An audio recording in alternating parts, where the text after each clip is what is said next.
All right, so today I am with actor Reid Miller. How are you doing today?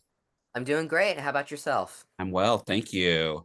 So tell me, how exciting has it been for your latest film, Feeling Randy, to be streaming on major VOD platforms?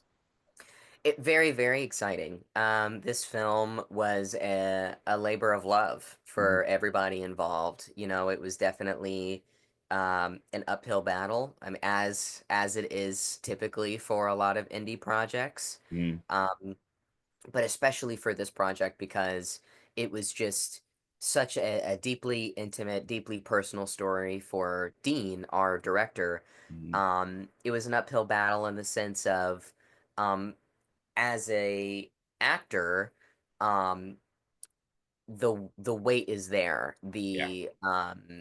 The pressure is on to tell the story properly because you're not just telling um, a fictional story. You're telling the story of a real person, which I've had experience before with Joe Bell, Hmm.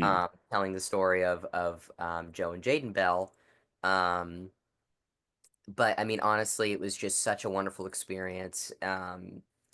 Working with Dean, just such a great director, and being able to see the movie have its day has been Hmm. so exciting. With any indie film, you never know where it's going to go. Definitely. So the fact that it had its day in theaters, it had its time for people to go see it on the big screen, Mhm. and now it's on VOD for anyone to watch. The fact that it had its moment, and people are watching it and people are affected by it. I mean, it is genuinely just it's all we could have asked for and more. So we're all very excited, and I'm very proud of it and very happy that it's out there. Yeah, definitely. So, Feeling Randy is based on actual events of Dean Lent's life, recalling the time when he and three high school buddies embarked on a road trip to a brothel in Nevada in an attempt to prove himself that he was heterosexual. And of course, it didn't stick. So, why did you want to be involved with this project? And how did you get pegged to play Randy? So, in the beginning, Dean's been working on this film for years. I Mhm. don't remember the exact number, but it is double digits. He's been working on this film for a very long Quite a time. while. And so when he finally got the funding for it and he started the casting process, he did some auditions, I believe. I never auditioned for the role. He happened to see my work in Joe Bell. Okay. And at the time he was casting, I was in prep work and stunt training for another film I did called The Bellkeeper. Mhm. And out of the blue, I get a call from my manager, and she's like, "Hey, we got sent this script. This is the director. This is his directorial debut. He's been in the industry for a long time. He's a cinematographer, and this is his passion project. And it's they they want you to read it. They want to know what you thought."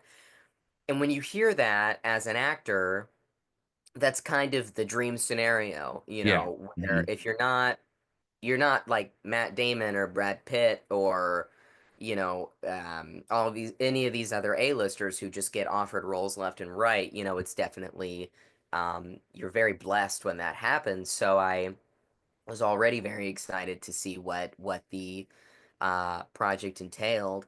And when I read the script, I think what really struck me and what really connected me to the project and um what I really connected with was you have a character, you have a young man who is going on this journey of self-discovery.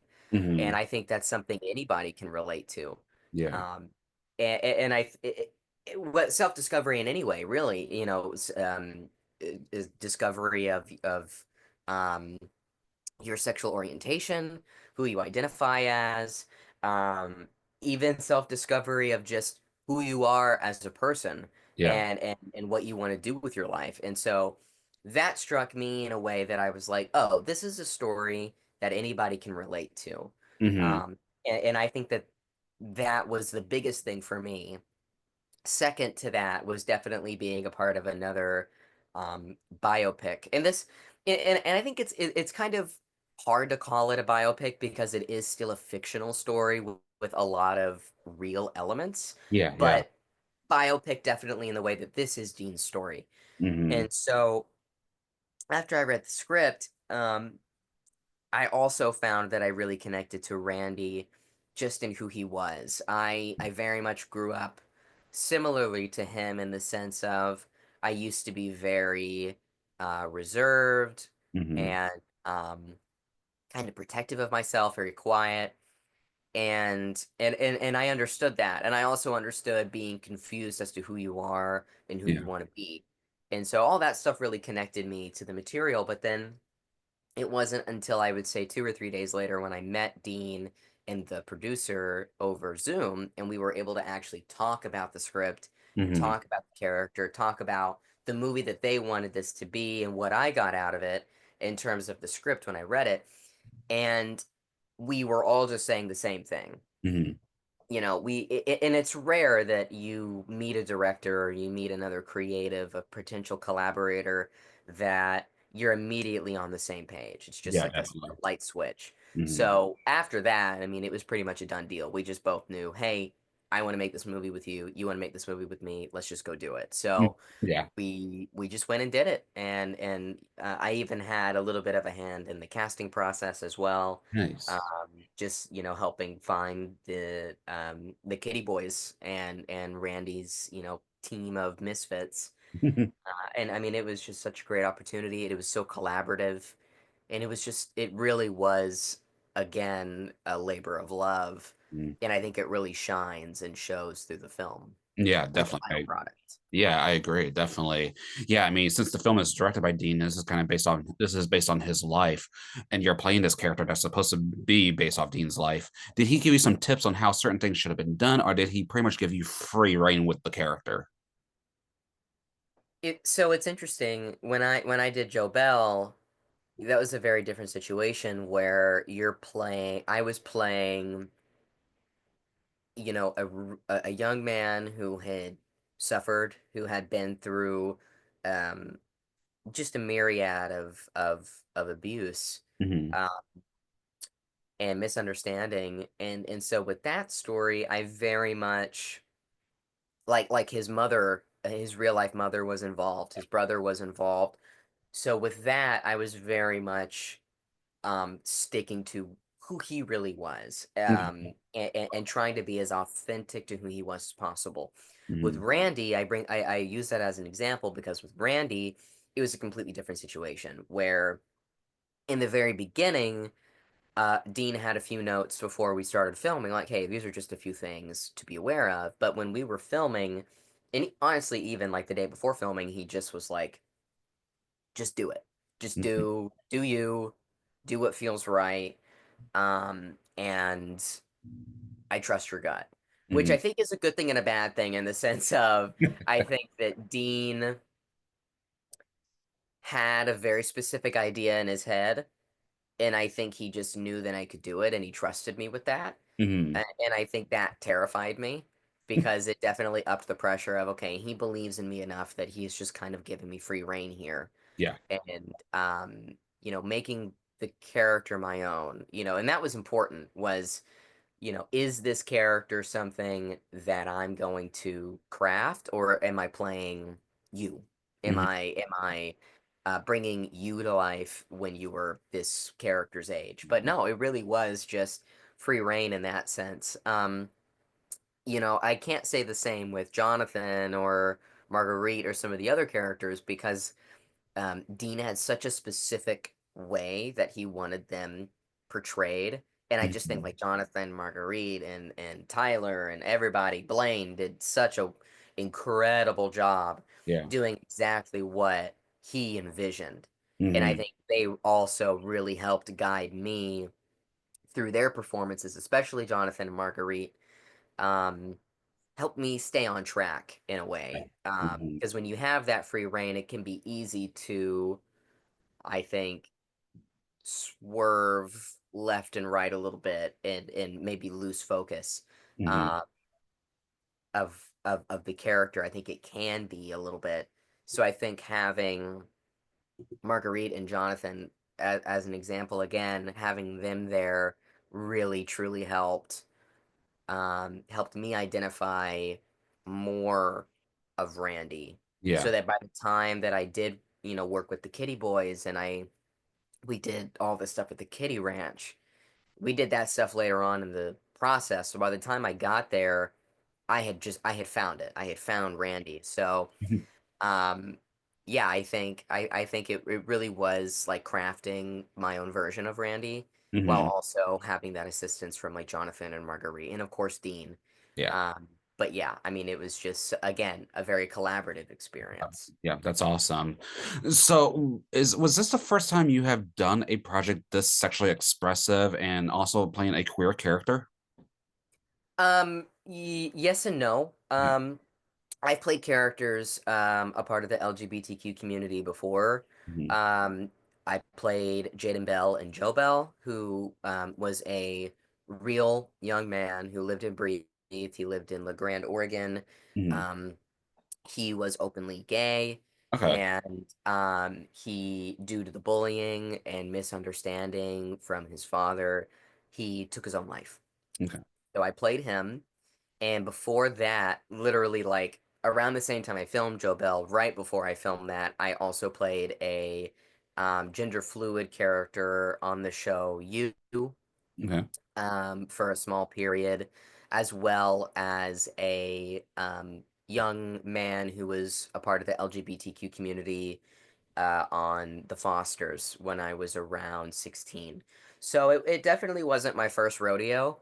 Mhm. Um, and I think for me, um, I I try when I play a character who identifies um, differently than I do in real life. I think for me, the thing that I always remind myself, and I remind other people as well, is you know,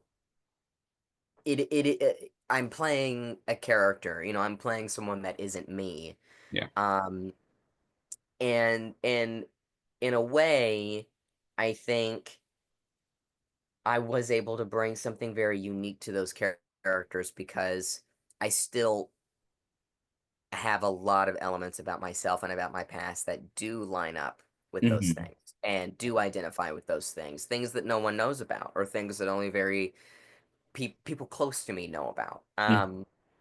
And so I've always found it as an honor to be able to be a voice and an advocate and an ally to anyone who feels that they need that. Yeah, definitely. Again, especially with Joe Bell, I think Joe Bell is not probably is the most important project I've done to date Okay. because of so many issues that it tackles Hmm. from bullying to bullying people a part of the LGBTQ plus community to acceptance to so many different things. And so anytime I do get the opportunity, I think it comes down to, am I right for this part? Yeah.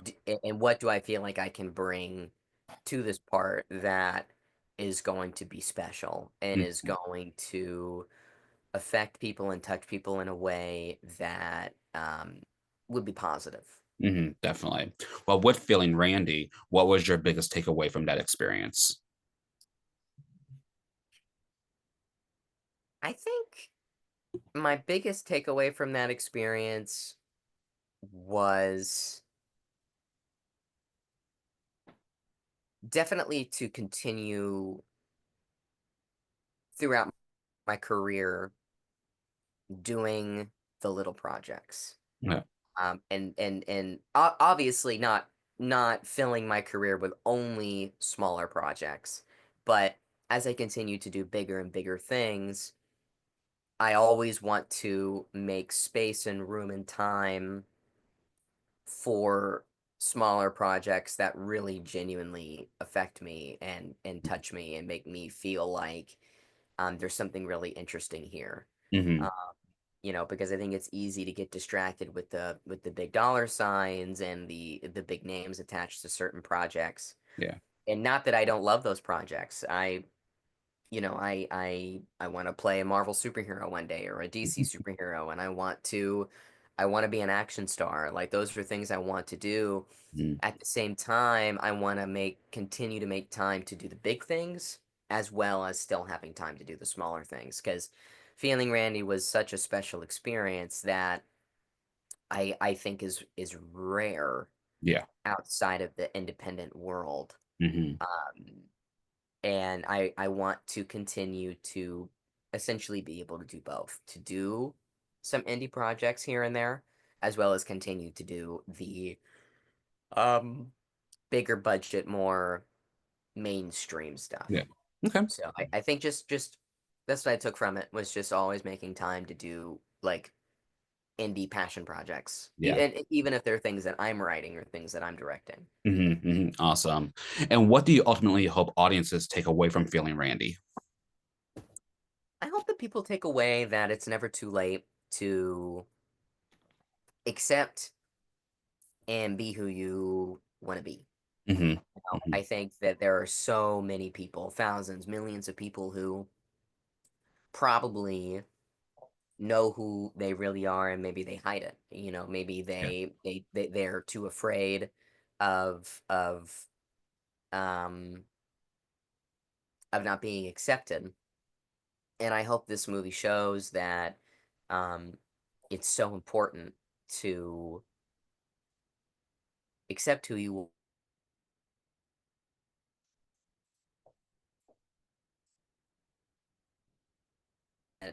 It's never too late.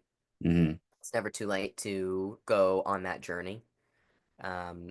Because I think that um, everyone owes it to themselves to really truly figure out who they are and to live the life that they deserve to live. You know, like Randy, who tried so hard to bury who he really was deep down for so long, and then finally that feeling of freedom and of the weight being lifted off one's shoulders, and the joy of finally not just accepting who you are but letting that out onto the world. Hmm. uh, at the end of the film when Randy is talking to the audience and says, when I have my own place, I'm gonna turn my music up to 11, which is just, an analogy for who he really wants to be. Yeah. So, yeah, I hope people take away from this film that it's never too late to go on that journey and never too late to live your life to the fullest. Definitely. Awesome. Or Reid, have you always had a passion and desire to pursue an acting career? You know, I think so deep down, I never really knew what I wanted to do when I was a kid. Hmm. I ever since I was young, I mean, I've always been in love with movies. I've always been like borderline obsessed with movies. I mean, it was really the only thing that I could think about was movies that I was excited about coming out. And when I was a kid, I grew up in Texas, which, there's really no industry there. Hmm. Um, and I had no idea that acting slash filmmaking was even a job. Like Yeah. I think when I was a kid, I sort of had this, when kids believe in Santa Claus, it's almost like that same belief of like I watch a movie and I'm so immersed in what I'm watching, whether the movie's good or bad, that I Mhm. don't even realize that it's fake. Yeah. And so as I got older, uh, typically around 12, 13. Um, I was writing a lot, I was drawing, I was making stop motion movies almost every day because I was homeschooled, I had nothing else to do. Hmm. Um, and that's kind of when I started to figure out, like, I learned more about the industry, I learned more about acting, I learned more about directing, I learned more about filmmaking in general. Um, and learning like the kinds of films that I would want to do if I ever pursued that career. My mom and dad were on the way home from the grocery store and they heard a ad on the radio for something called the Arts, and the Arts is basically like a talent showcase. So they basically go to the smallest towns in America and hold auditions for anyone there who wants a shot at being in the entertainment industry, whew, um, whether that be dancing, singing, acting, anything entertainment related, stand up comedy, that kind of stuff. Hmm. Uh, and my family, my parents were like, well, maybe we should just sign him up and see what happens.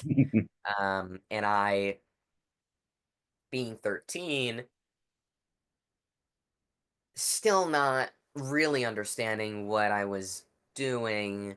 Um, I went in kind of blind. I just didn't really know what to expect. Yeah. And I went up, it was my turn. I started my monologue. Someone's phone went off. I broke down crying on stage, ran off. It was terrible. And we were about to leave when the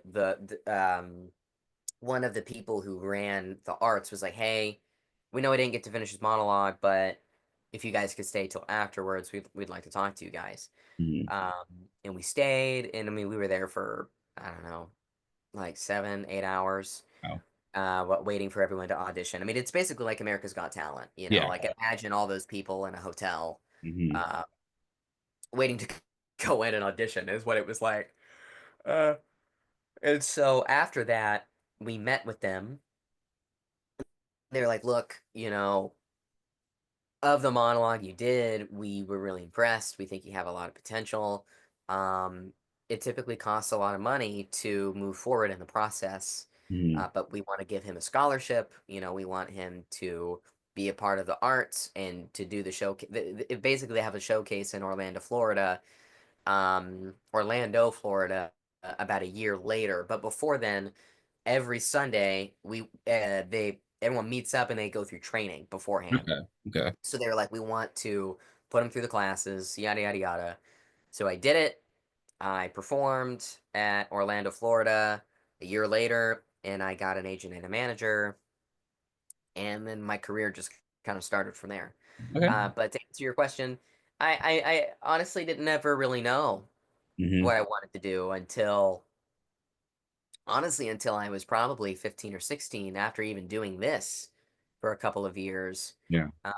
It wasn't until I did a show called Play by Play that was my show. I was the lead in Okay. for 3 seasons. After I did that show, I was like, okay, this is what I want to do. I want to do this forever. Uh, Hmm. and that was really when I discovered, I think, my true love for long form storytelling, Yeah. visual storytelling, and being an actor and a creative. Yeah, definitely awesome. Yeah, I mean, you're also a writer and a director. So, do you currently have any projects in the works? Yeah, yeah. So I have a feature film that I've written that I'm currently putting everything together for called Pretty Boy. It's a very different kind of um, whew, sorry. Oh my goodness. Whew. It's a very different kind of project.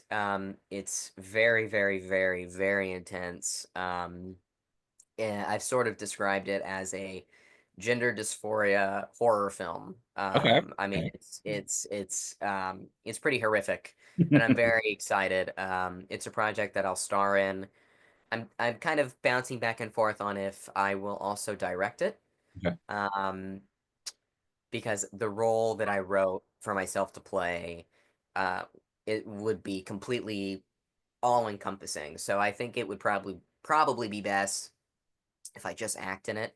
But right now, that's the project I'm putting together, as well as just the, everyday acting stuff that I currently do. But yeah, so I'm working on that, and that's kind of my main focus. That's my priority right now is getting that film off the ground. I'm very lucky that a lot of people are interested in making the film. So right now, it's not a matter of if, it's just a matter of when When? and a matter of who with. Um, but yeah, so that's the project that I'm working on. All right, perfect. Well, Reid, how can one stay up to date with you the best? Following my Instagram, the real Reid Miller, and that's ReidMiller. That's my Instagram. That's really where I post the most. Okay. I have a YouTube channel, just Reid Miller, but I don't really post on there much, as much. Mhm. But yeah, I'd say Instagram. I have a Facebook, just Reid Miller. But I would say if you want to keep up to date with the most up to date stuff, that would be my Instagram at the real Reid Miller. All right, perfect. Then before we wrap up, are there any other upcoming projects or anything else you'd like to mention or plug at this time? Not anything I can talk about yet, Yep. but there is some stuff in the works I'm very excited about. All right, fantastic.